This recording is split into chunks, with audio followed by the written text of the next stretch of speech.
Hi, folks. Hope you're okay. It's good to be with you. I just want to bring your attention to an issue concerning Karl Popper and evolution. Karl Popper was on record. Karl Popper was one of the most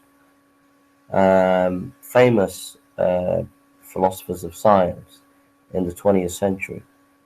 And he was on record of saying that evolution is not falsifiable. So later on in his life, I've used this a number of times as an argument against evolution, and there are those who've come back at that and made videos over the last few years who basically said, well, that's wrong because Karl Popper recanted near the end of his life, and they cite a paper a lecture that Karl Popper did. Natural Selection and the Emergence of Mind, delivered at Darwin College, Cambridge, November 8, 1977. And the argument goes that Karl Popper recanted his view that natural selection is not verifiable.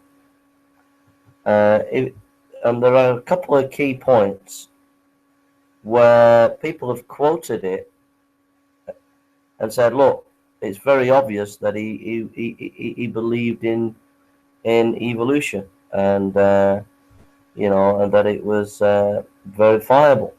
And they use this lecture, and there are one or two quotes that you can make.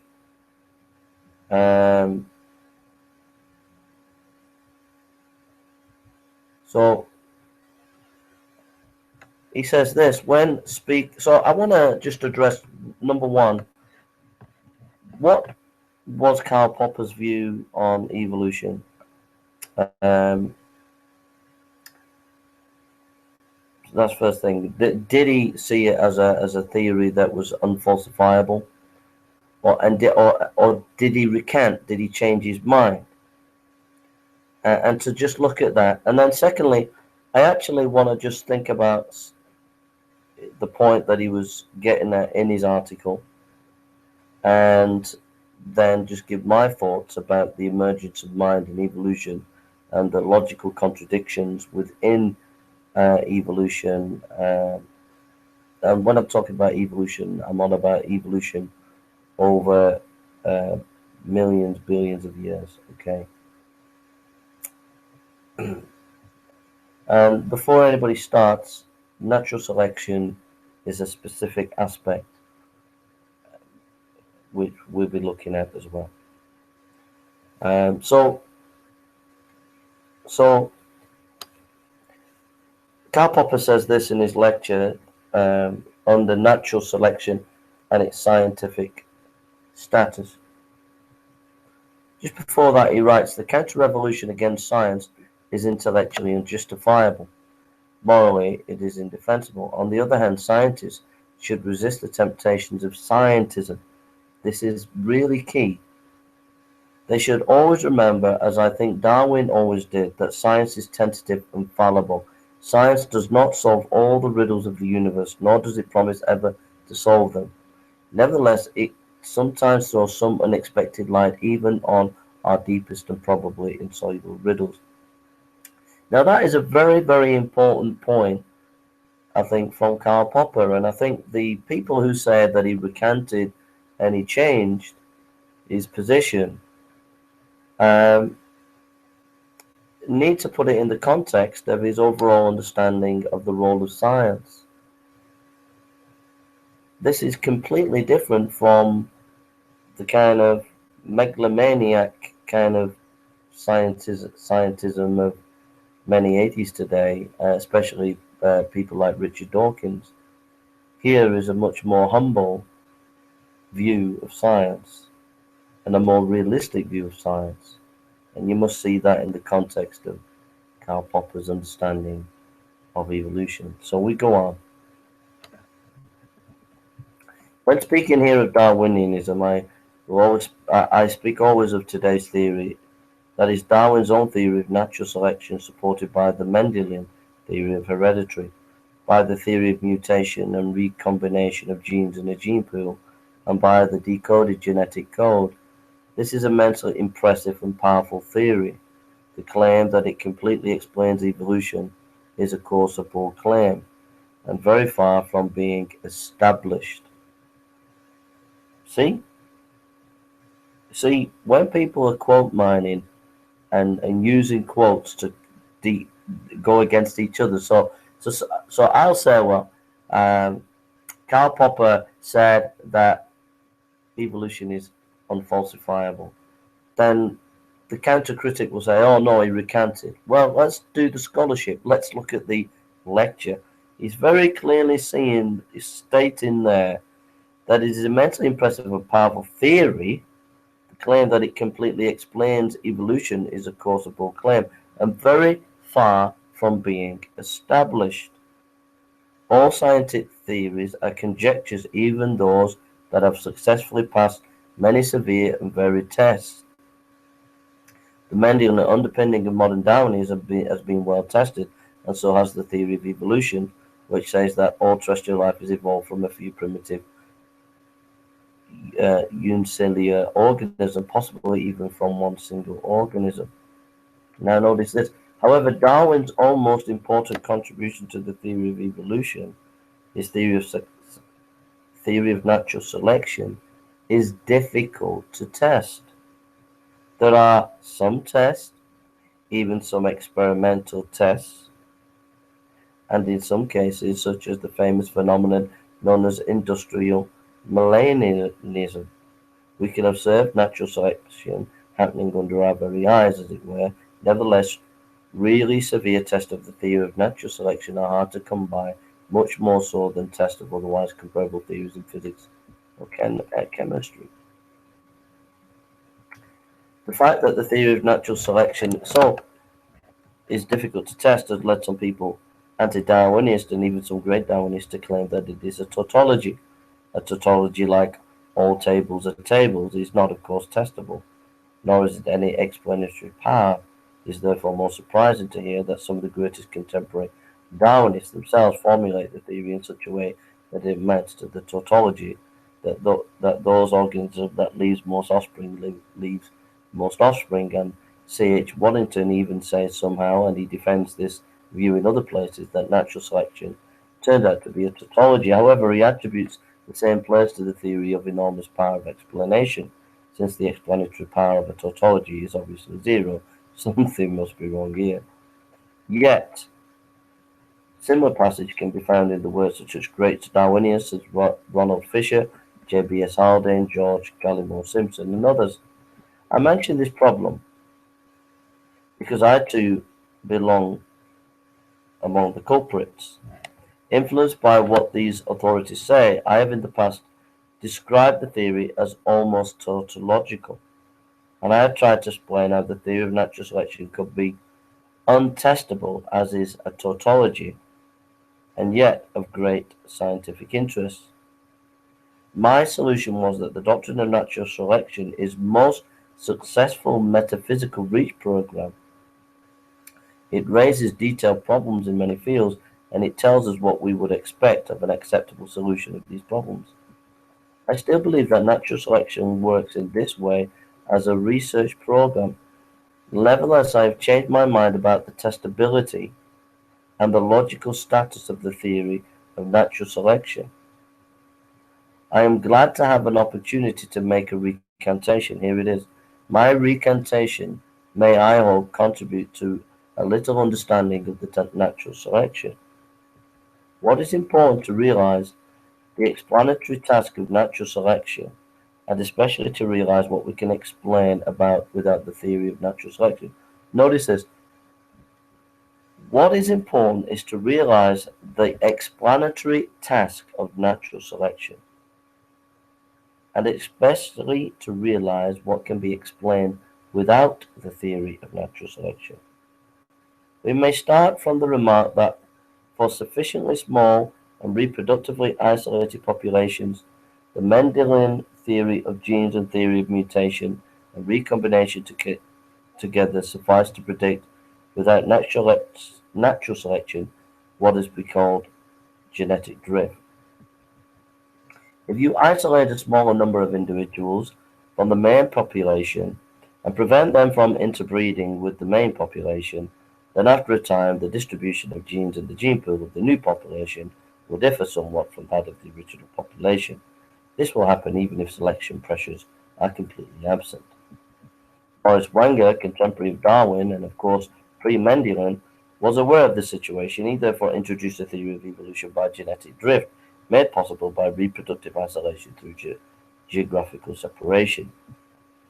In order to understand the task of natural selection, it is good to remember Darwin's reply to Maurice Wagner. Darwin's main reply to Wagner was, if you have no natural selection, you cannot explain the evolution of the apparently designed organs like the eye or other words without natural selection. You cannot solve Paley's problem. In its most daring and sweeping form, the theory of natural selection would assert that all organisms, and especially all those highly complex organs whose existence might be interpreted as evidence of design, and in addition all forms of animal behavior, have evolved as the result of natural selection. That is, as the result of chance-like, inheritable variations of which these useless ones are weeded out so that only the useful ones remain. If formulated in this sweeping way, the theory is not only refutable, but actually refuted. For not all organs serve as useful purposes. Let's just read that again. In its most daring and sweeping form, the theory of natural selection would assert that all organisms, and especially all those highly complex organisms whose existence might be interpreted as evidence of design, and in addition all forms of animal behavior, have evolved as the result of natural selection, that is, as the result of chance-like inheritable variations, of which these useless ones are weeded out, so that only useful ones remain. If formulated in this sweeping way, the theory is not only refutable, but it actually refuted, for not all organisms serve as a useful purpose, as Darwin as himself points out. There are organs like the tail of a peacock and behavioral programs like the peacock's display of his tail, which cannot be explained by utility, and therefore not by natural selection. Darwin explained them by the preference of the other sex, that is, by sexual selection. Of course, one can get round this refutation by some verbal maneuver. One can get round any refutation of any theory, but then one gets near to rendering the theory tautological. It seems far preferable to admit that not everything that evolves is useful, though it is astonishing how many things are, and that in conjecturing what is the use of an organ or a behavioral program, we can conjecture as possible explanation by natural selection of why it evolved in the way it has, perhaps even of how it evolved. In other words, it seems to me that like so many theories in biology, evolution by natural selection is not strictly universal, though it seems to hold for a vast number of important cases. According to Darwin's theory, sufficiently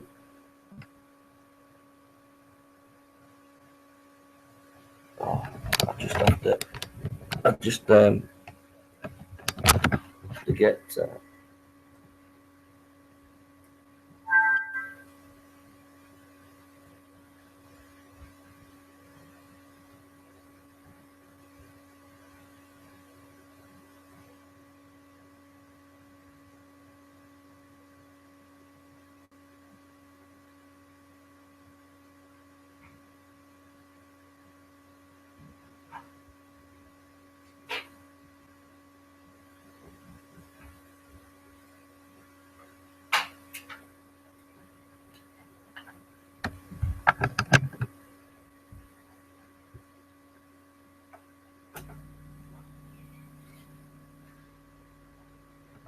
sorry about that.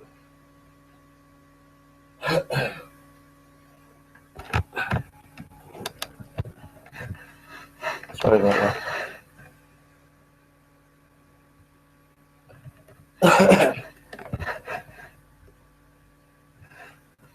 So, according to Darwin's theory, sufficiently invariant selection pressure may turn the otherwise random genetic drift into a drift that has the appearance of being purposely directed. In this way, the selection pressure, if there are any, will leave their imprint upon the genetic material. It may be mentioned, however, that there are selection pressures that can operate successfully over very short periods. One severe epidemic may leave alive only those who are genetically immune. I may sum up what I've said so far about Darwin's theory of natural selection. Here it is now. The theory of natural selection may be so formulated that it is far from tautological. In this case, it is not only testable, but it turns out to be not strictly universally true. Now here's the point.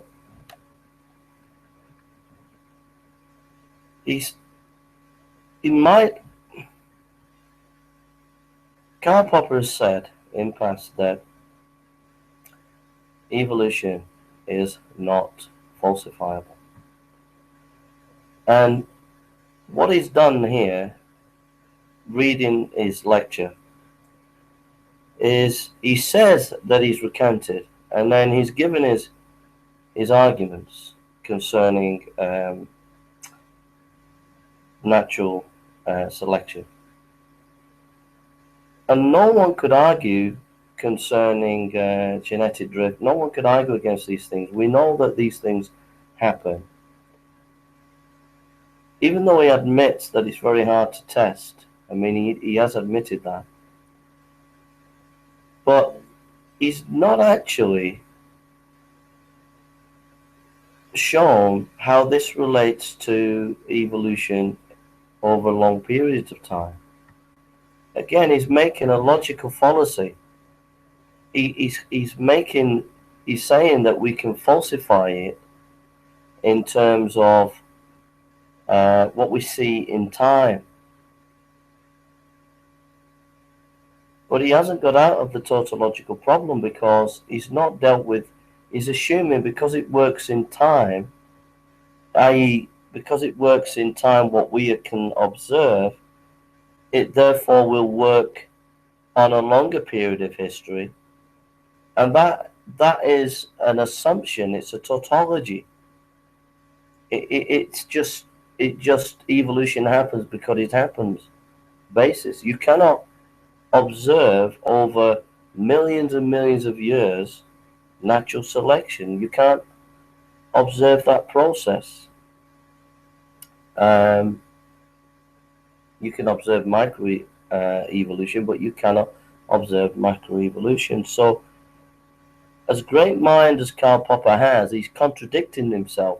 He's saying that he's recanted, but he's actually not recanted.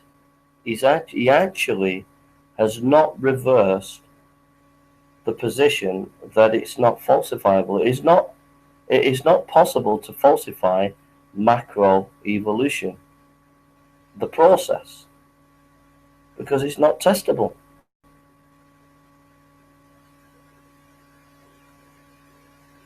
It's not testable. It's one of the most, it is probably the most dogmatic, insane scientific theory that has been known to man. It is more dogmatic than the Catholic Church was in the Middle Ages. This is that, you know, evolution happens over long periods of time, macroevolution, because it happens over long periods of time. Karl Popper has not dealt with that issue. He's just dealing with something that we can observe in time, in our lifetime, that nobody would particularly disagree with. So when people are using saying, "Oh, Karl Popper's recanted," well, and even in the recantation that he's made, there are some contradictions within that recantation. He's actually there saying that actually even when we're looking at natural selection, there is very little testifiable stuff that we have actually got. And secondly, he's also saying that it doesn't explain other aspects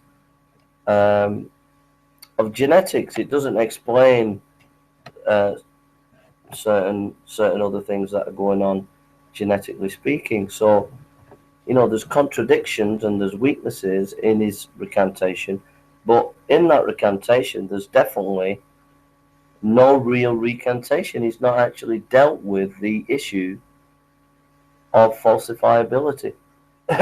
And even in his lecture, he's very careful and cautious to undergird the fact that these theories, even the best of them, are tentative explanations. He even undergirds that. So I would say it's a very weak recantation. It's a very contradictory recantation, but it's also a recantation that doesn't actually avoid the original statements that he makes about evolution, and he's not really broke free from the tautology that he was talking about. So that's dealing with the recantation issue concerning Karl Popper. The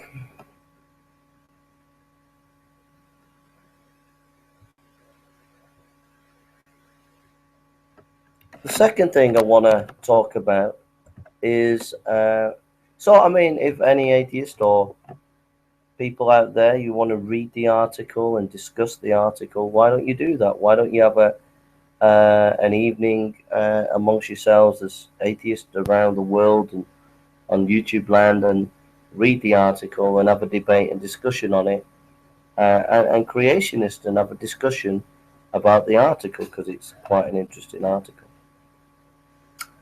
The second thing I want to talk about is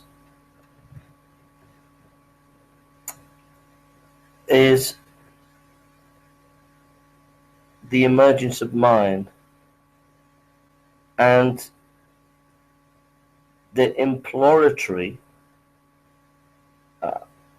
this is a word I've invented, the imploratory, it's a word that I've invented, the imploratory nature of evolution. The imploratory nature of evolutionary science, so-called. So what do I mean by imploratory? Well, there is within evolution, Darwin noticed, and it's in Karl Popper's article, he couldn't quite square the fact that there is some kind of order in the biological structures, and he couldn't understand how that can be equated with chance. He couldn't quite really get his head around how those two, he had a process, he saw a process that he believed there was a process there, and natural selection was the process that gave the variation in the biological structures as far as he saw things. But he found it difficult to understand how chance was ultimately the mechanism to bring about all this variation, implying there is a natural selection within that. Now, a famous biologist, Monod, mentioned that evolution is of chance, and modern biologists don't like to talk about that. They don't really say that evolution is by chance. They tend to focus more upon the fact that there is a process of mutations, etc., and natural selection. And so to say that it's purely chance, from a modern biological point of view, they would negate that and say that that's not the case. But actually it is the case. Actually, Monod is right, Darwin is right, and that causes major issues, major problems when it comes to talking about, for example, the emergence of mind in evolution. Mind, the human mind, has logical faculties of reasoning.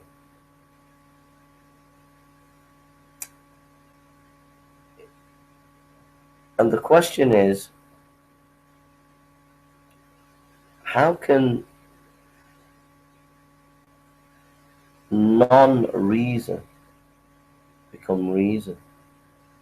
How can chance become logical? And that is the imploratory nature of evolution. Imploratory means self-implosion. That within the system of evolution there is a logical inconsistency that implodes upon the whole system of this theory of science. And that is this. Karl Popper notes that in his article that you cannot deny that human nature is creative. And again, how does chance become creative? You can't deny Mozart, Bach, Rembrandt, Pollock,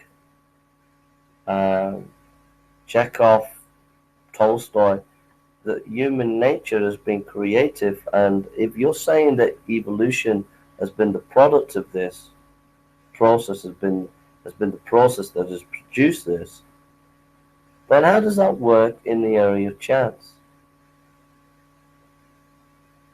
You see, and even within the very nature of the explanation that natural selection and mutation produce the biological structures, the very fact that you make the notation the rational ability to be able to give a rational explanation of the process is an imploratory aspect of evolution.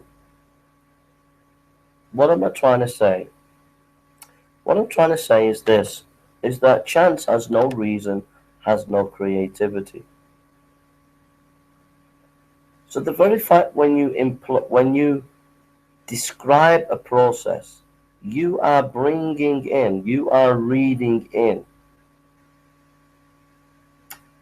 a rational order to that which is not rational.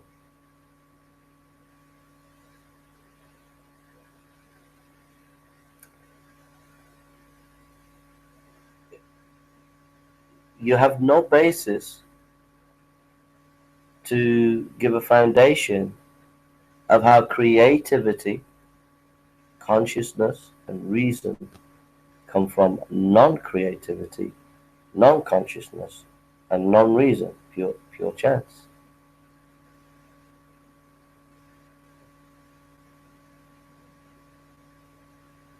I think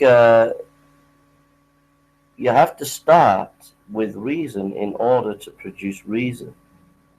You have to start with creativity in order to explain creativity. You have to start with consciousness in order to explain consciousness. What evolutionists are doing is they're reading into that which is irrational, rationality.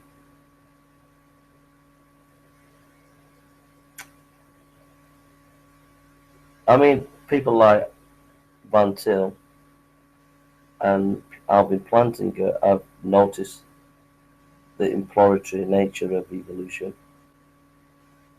But it stands to my reason that the more you give an argument for evolution, the more you are proving evolution is not true, and you're strengthening the Christian position.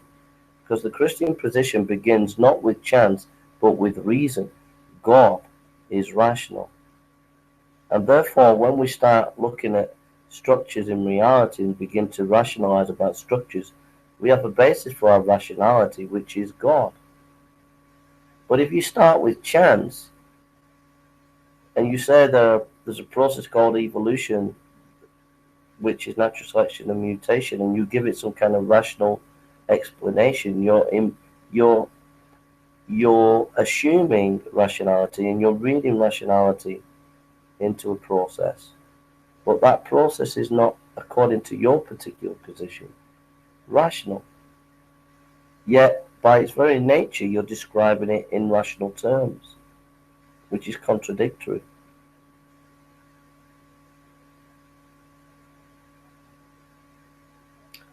So evolution doesn't explain the origin of mind, but actually pushes you to see that there has to be a supernatural explanation of mind that a natural explanation of mind cannot possibly be made by evolution. That which is not rational is no. If the process is not rational, then how can it explain rationality? If the process is not creative, how can it explain creativity? But the moment you start to say that the process is creative, you're reading into something. You're assuming creativity as a basis to explain creativity without any justification for that creative assumption. You have to be logically consistent to your foundation. Your foundation is chance, so you have to be logically consistent to that.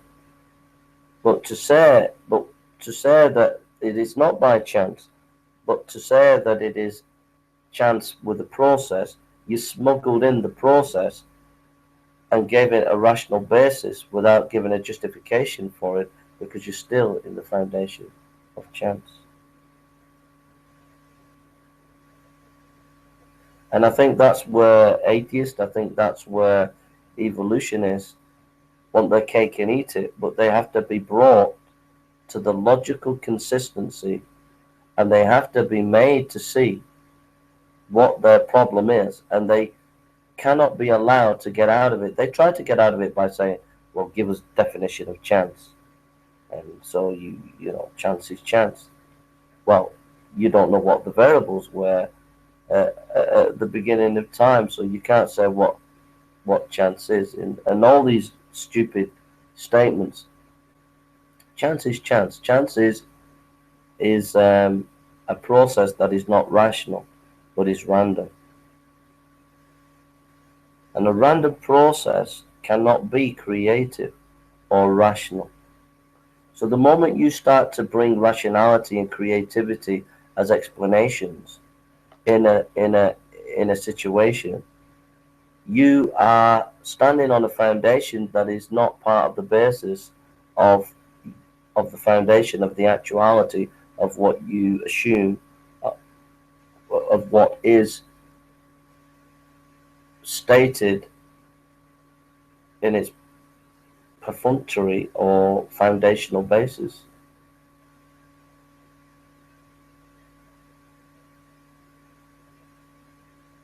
It's kind of like if you had, imagine you had a mist here. You've got a mist, a cloud here, and you've got a brain here. This mist cloud, you say, is evolution, and it's creative, and it's rational. It brings rationality. It's just a cloud. So how can you talk about a cloud being the basis of a process of rationality and creativity? When you start saying there's creativity and rationality within the cloud, it's not within the cloud. You have brought something in foreign to the foundation of what you're basing your situation on. But if we start with the brain, i.e. God, and we see the history of the human race, and we start to say there is rationality within that history, there is creativity, well, we have the right foundation, because the foundation was God's rationality and creativity. So I don't take credit for this argument, really. Cornelius Van Til and Greg Benson are two apologists that I'm using to deconstruct Karl Popper's article and evolution, macroevolution. So those are my thoughts. Take it for what it is. Please go away and discuss it. I'll leave comments open if you want to ask questions, you want to debate and discuss, you want me to come on a show and discuss it. If you want to argue, start a Google Hangout somewhere and discuss the paper and think about it. Please do. All right. So my website is jasonburnspreacher.com, jasonburnspreacher.com, jasonburnspreacher.com, jasonburnspreacher.com. Feel free, go on my website. Feel free to study and look at things. jasonburnspreacher.com. You can also go on my Twitter account, and there's lots of good videos of various scholars on there and Bible teaching. And I hope you enjoy it. And also, if you want to connect with me on Facebook, you can do. jasonburnspreacher.com, jasonburnspreacher.com. So if you've got any questions, any thoughts, anything you want to say, please do. Evolution macro has to be abandoned. The scientific community has not got good scholarship in this area. They are bad scholars. They are anti-intellectual, and they are supremely dogmatic and anti-scientific.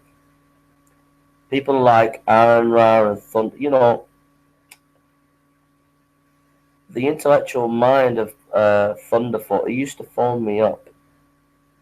This is one of these people who believe in evolution. He used to phone me up regularly on Skype, and he was always drunk. He was always drunk. Aaron Ra used to phone me on Skype, and he was always angry, crotchety. On the more highly intellectual ones, like Dawkins, their writings are full of logical inconsistencies.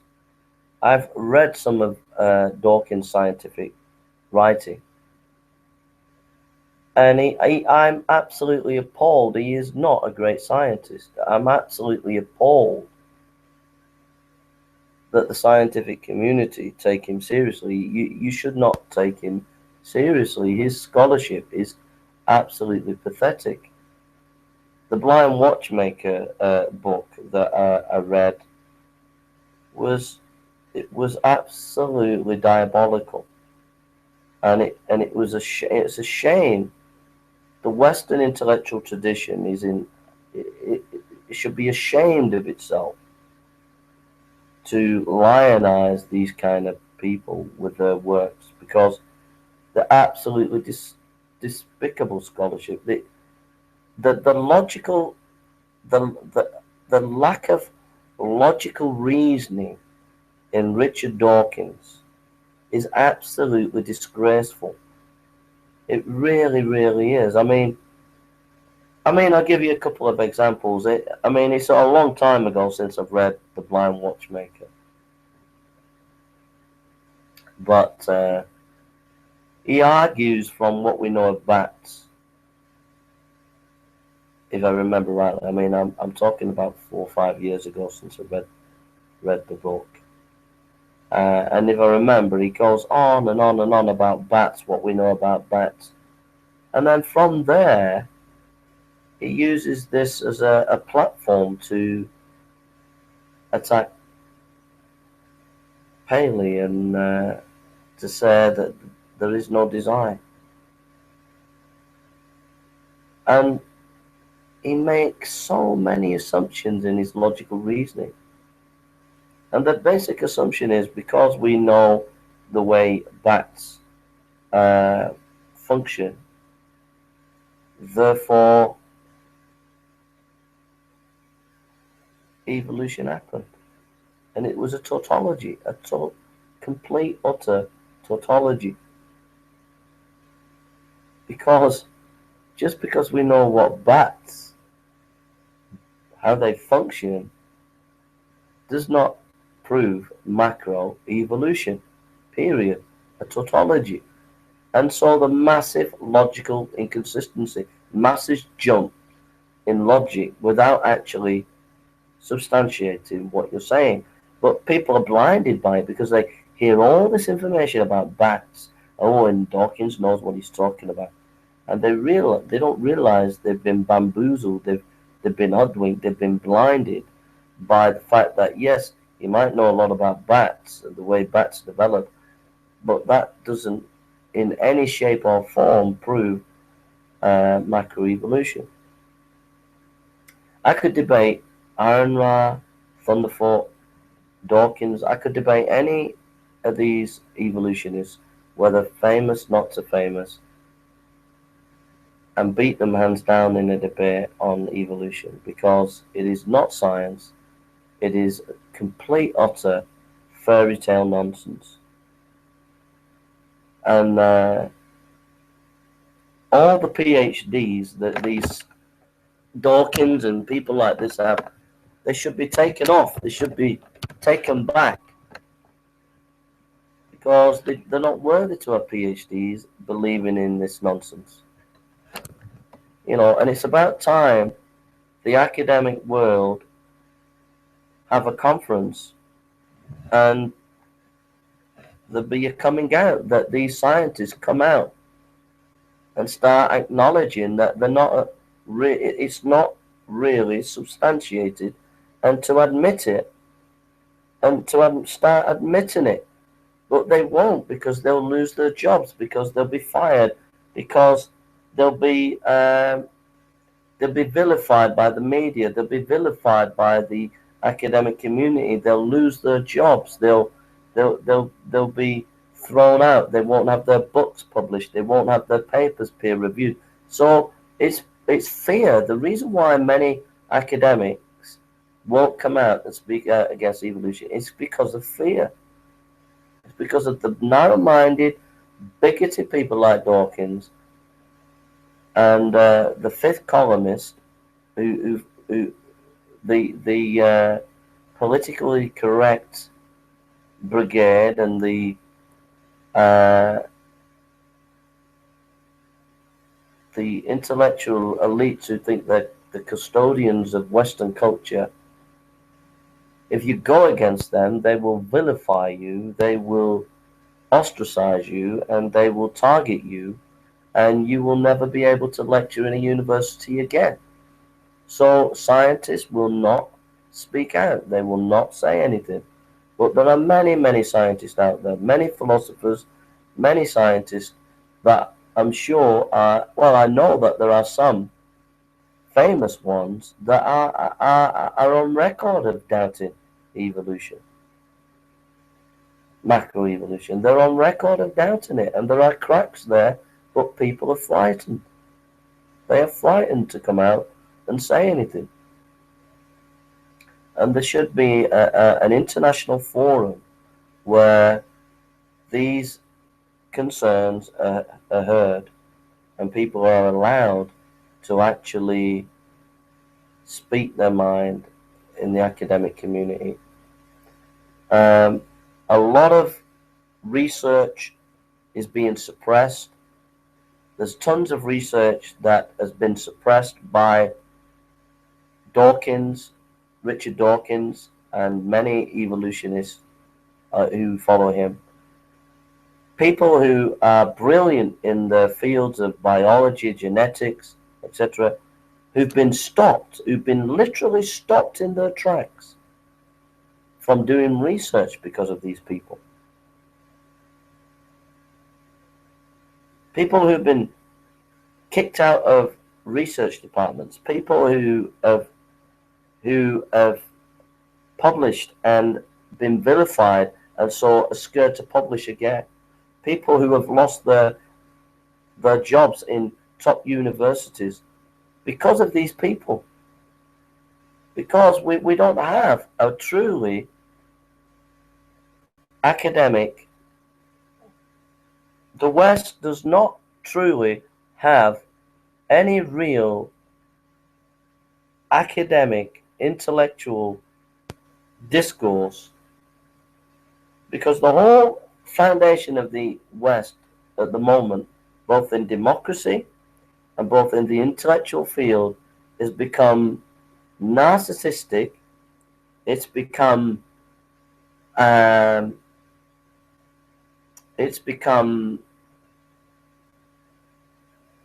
Dogmatic is become magisterial in the sense that they, rather than want to press and move forward in science, they want to hold on to power and to control and not allow any voices to challenge the status quo. Even when new information comes up and challenges macroevolution, they still suppress it, they still push it down, they still don't want to know what it's all about. Some of the most brilliant minds in the world today who are brilliant are being suppressed by this magisterium of Richard Dawkins and his henchmen, who will not allow people to actually debate, discuss, print peer reviews, and actually talk about these things. All this has been abundantly substantiated with documents. I could provide you with documents. I could provide you with information. I mean, I said top academics are questioning evolution. Am I lying? No. Thomas Nagel, top American philosopher, has put questions about evolution and its explanatory power concerning consciousness. You know, so I know what I'm talking about. I can give you documents upon documents upon documents to show you how evolutionists have suppressed academic research, suppressed even their own people who've maybe wanted to ask questions and they've been told, no, you can't ask questions, and they've been suppressed. So let's come down to, so let's bring it down to some basic things. Number one, Karl Popper's recantation. There was a recantation, but it was a recantation that was muddled, that was inconsistent, and that actually affirmed in an unwitting way his statement that evolution isn't just unfalsified macroevolution, that is. Secondly, evolution does not give us any explanatory power, macroevolution, as as to how the mind is evolved. The mind is creative and it's logical. You cannot get logic from chance, and creativity from chance. You can try all you want to try and get out of the problem by saying, oh, we don't believe in chance, or what do you mean by chance, or evolution isn't of chance, it's natural selection and mutation. But even Dawkins is on record accepting that the process is really chance. You've got to be intellectually honest. And chance does not produce creativity. It does not produce logic. And then thirdly, we just looked at Dawkins' scholarship and that it's tautological, and basically the academic world is in the area of macroevolution is dogmatic, magisterial, as in just like the Catholic Church had the magisterium where they controlled knowledge and they controlled people, so too is the academic world. It's very, very anti-intellectual today. It's very irrational, the academic world today, because we've moved in and brought very narcissistic kind of irrational period in history where you can go on a university campus now and you can be an MP, you can be a top academic, and you can be booed by students and be booted off campus just because you differ from the mainstream students. That's the kind of irrationality that we're living in the world today. And this has unfortunately got a grip of the scholars in the academic world when it comes to evolution. If you don't believe me, When you go to college or you go to university, just in your biology class or school, just ask them what has been the main test to try and falsify macroevolution. And you will not get not one teacher, not one lecturer, not one professor, not one scholar anywhere in the world that will give you an answer. Because it's not science, it's dogma. It's a political tool to keep Christianity down. That's what evolution is. It's a political tool to try and stop the influence of Christianity in the West. That's what evolution is. It's the West whipping rod against Christ. That's what evolution is. It is a political tool that the West has used to try and destroy Christianity and keep Christianity down and keep Christianity away from the masses. That is what evolution is. And it's time that it was broken. It's time that it ended. And it's time we move forward into a new light, a new future of true science, of true logic, and of true reason.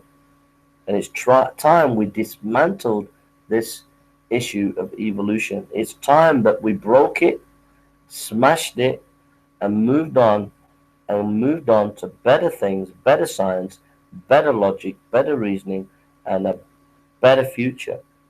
And we are going to teach creationism. We are going to take it out of the colleges, take evolution out of the universities and colleges, out of the West, and we will put in place creationism, because it is better science, better logic, better reasoning than evolution. Evolution is not science. It is the most pathetic, disgusting, dogmatic theory ever known to man. And it's about time it was smashed, and we got it out of the schools, we got it out of the colleges, we got it out of the universities. So I would encourage you to start a movement to move out and take down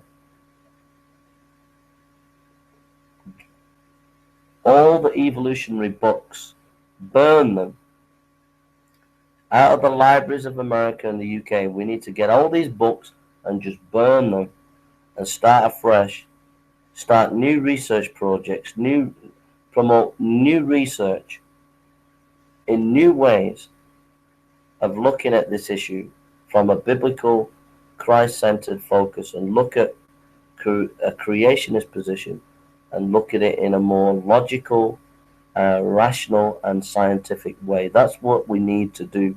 That's how we need to move forward. Because these evolutionists are holding back civilization, they're holding back the future of mankind. They are retarded and holding back the human race. They are holding back civilization. They are holding back the future. They have no predictive power. Evolution, macroevolution, does not have any predictive power, will not produce any fruit in knowledge. We're on about macroevolution here, not microevolution. But the tremendous potential of doing creation science will produce so much new knowledge, so much new information, so much technology, and that will help people in the medical sphere, in every other sphere. And many millions of people are suffering and being impeded through the blessing of a better science. We would be 50 years more ahead in science if it weren't for evolution holding us back. Evolution has held us back for 50 to 100 years. It's impeded our scientific progress. It's retarded us in the West. And what we need to do is to get rid of it and get back to creation science, get back to Genesis chapter 1 and 2. And as we get back to that, we'll see science progress and move forward rapidly and advance and take back the 50 to 100 years that we've lost.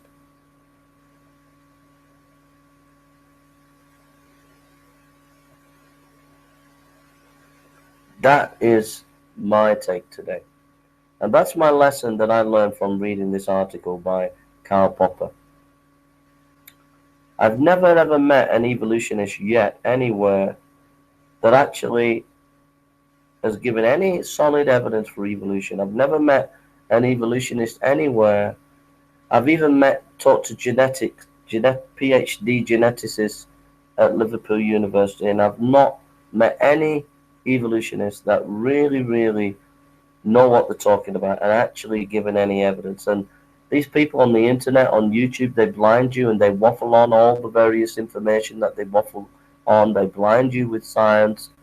But if you use good science and good logic, you can spot the mistakes. It doesn't need a lot of training to spot the mistakes and see that what you're being given is a tautology.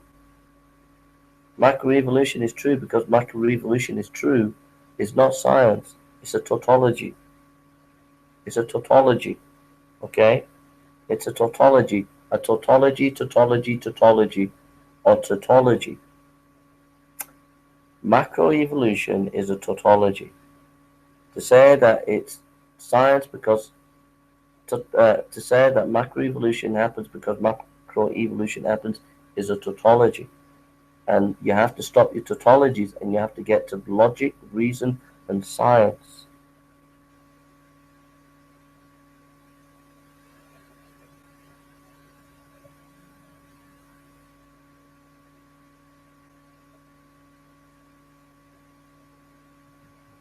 So, don't be troubled by Dawkins or people like that. Don't be troubled by these people. Don't be troubled by them. If you just use simple reasoning, simple logical understanding, when you read these books, I need another example. A recent book that Dawkins brought out. I mean, like, you think I'm over the top and you don't know what I'm talking about. Well, let's see. Dawkins brought out a book, something called The Greatest Show on Earth, and it was his evidence for evolution. Again, macroevolution. And again, there was a massive logical fallacy. He used the fact that cabbages can change, the fact that you can make a cow change its physical physique over a few generations. And so therefore, if it can happen, if the change can happen with a cow changing in size, so therefore it can happen over millions, billions of years. Really, you're just doing a logical, you're making logical inconsistencies, and you're making assumptions, and basically you're being tautological. You're just ultimately saying it happens because it happens, and that's what they do. He showed cabbages can change. You can breed cabbages to be big, small, different colors. You can breed cows to be big, small, whatever. And because of that, that is supposed to be evidence for macroevolution, and that's a logical inconsistency.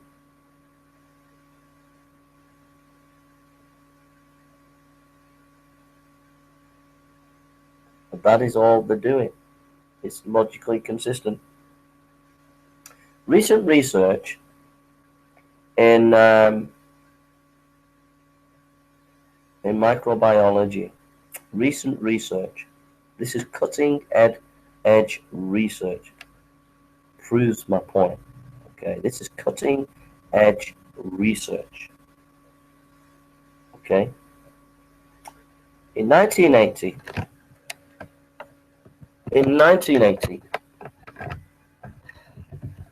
so we'll put a bit of flesh on the bone.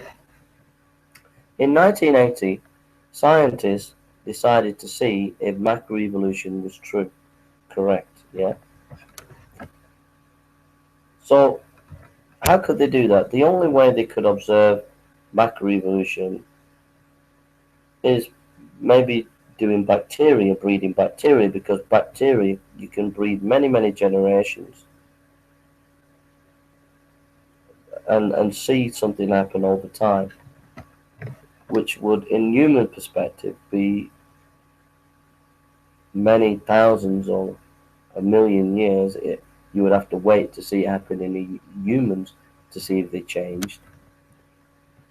But with bacteria, you could do that in a certain amount of generations. So they multiplied bacteria, and they did up to today, up to recently today, from 1980 up to today, they did over 40,000 generations of bacteria, multiplying and multiplying, which is the equivalent to seeing the human beings multiply for over 1,000,000 years.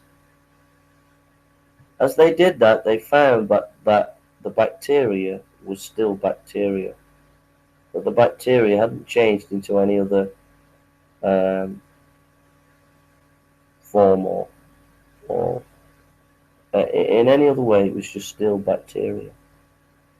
That's solid evidence that macroevolution is just absolute nonsense.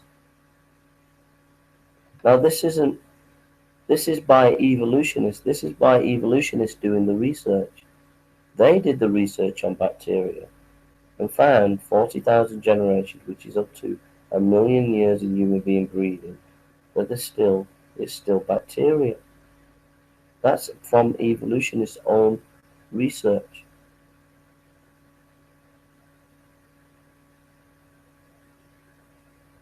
Okay, I'll leave you with that. God bless you. Have a lovely day. Don't forget my website, jasonburnspreacher.com. jasonburnspreacher.com. God bless you and have a lovely day. Take care. Please leave your comments, and if you want to debate and discuss any items, please feel free to make comments. Any disrespectful comments to me, you'll be just struck off. But please feel free if you want to make any comments. And, feel free if you want to start a Google Hangout somewhere in the next week or two and want to discuss this video, feel free. Be interested to hear how those Google Hangouts go. And if you could pick up on the issues that I've made, discuss it amongst yourselves. Be very grateful to hear what you have to say. All right, take care and God bless. Bye now.